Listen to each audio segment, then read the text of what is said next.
ممكن عربيتك تتسرق، ممكن بعد الشر. طب ممكن ترجع؟ يا رب.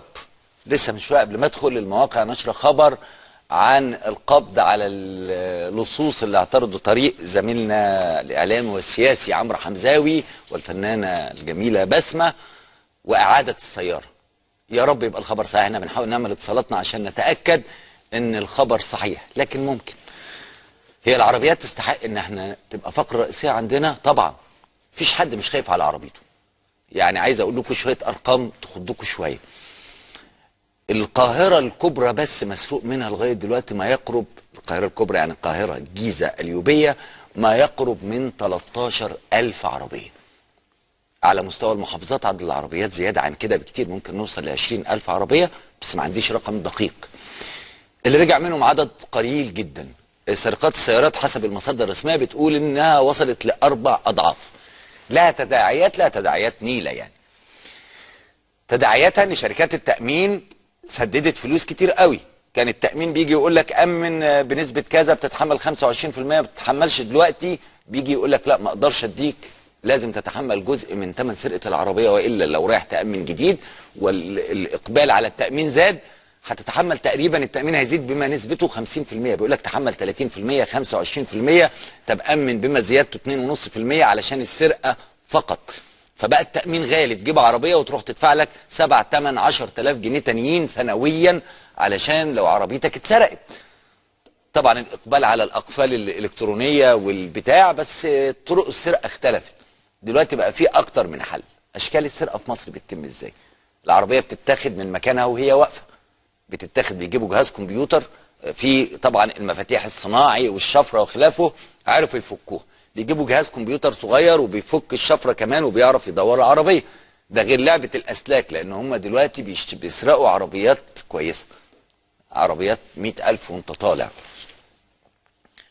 في طريقه تانية، العربيه لو متكلبشه من جوه وعامل لها قفل، او عربيه فاخره من العربيات اللي بتتقفل بمفاتيح جوه وبره دي، بيشيلوها بونش يروح شايل العربيه.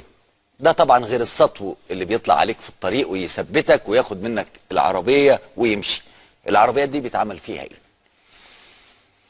العربيات دي لا اما بتتاخد تتقطع وتتباع حته حته، يعني بيودوها في مناطق في الحرفيين، في بولاق، في مناطق في الشرقيه، في مناطق وقرى في الدقهليه، بتروح هناك العربيات وعصابات مسلحه صعب الاقتراب منها، هتبقى مجزره. في بيكلموك يقول لك ادينا تليفونك بس عايزين الحلاوه، هات 10,000، هات 20,000. في نسبه كبيره زي تحقيق استقصائي عملته جريده المصري اليوم الاسبوع اللي فات، وكان تحقيق كبير، العربيات بتتهرب من ليبيا، مصر، غزه، رفح، وبتدخل عبر الانفاق. الارقام متضاربه جدا على عدد العربيات اللي دخلت غزه. المعلومات اللي عندي من جهات وثيقه الصله بتقول لي ان ما يقرب من 3,500 الى 4,000 سياره موجودين في غزه، وفي مفاوضات عشان يرجعوا. العربيات بتدخل غزه عن طريق كان 7 انفاق، اتحولوا ل3 علشان في 4 بتجددوا. دلوقتي واحد اللي شغال بتدفع فيزيتا بس عشان العربيه تعدي حوالي 2,500 دولار. العربيات بيتضرب ورقها، بتتباع من شخص، مثلا العربيه من القاهره تتباع لواحد في الدقهليه، ثم لواحد في الاسماعيليه، ثم للراجل اللي هياخدها غزه، بتعدي بتدفع فلوس، بتعدي موجوده هناك العربيه. بعض الاشخاص غامروا وراحوا لحد غزه وعبروا الانفاق زحفا، فيها اجزاء بيزحفوا حوالي 2000 متر علشان يعرفوا يعدوا لحد ما يوصلوا هناك ويتفاوضوا حوالين سياراتهم. واحد مثلا دفع 28,000 دولار عشان يستعيد سيارته المرسيدس اللي ثمنها 75,000 دولار. لما رجع على الحدود منعوا دخول العربيه، قال لك ما نقدرش نعدها، العربيه ما دخلتش من هنا، يا عم الورق بتاعي اهو، قال لك ما تنفعش. الجهات الرسميه بتتفاوض مع الجهات الفلسطينيه، فالفلسطينيين بيقول لك ان العربيات دي متباعه عندنا وهتعمل مشكله. الفلسطينيين بسبب الحصار ما ركبوش عربيات فاخره او متطوره من زمان، فبعضهم ما صدق ان عربيه وجاي له ورق وبيع وشراء واسعار كويسه فبيشتري، وبعضهم مغرض وفي عصابات مع عصابات من مصر. حدوته كبيره جدا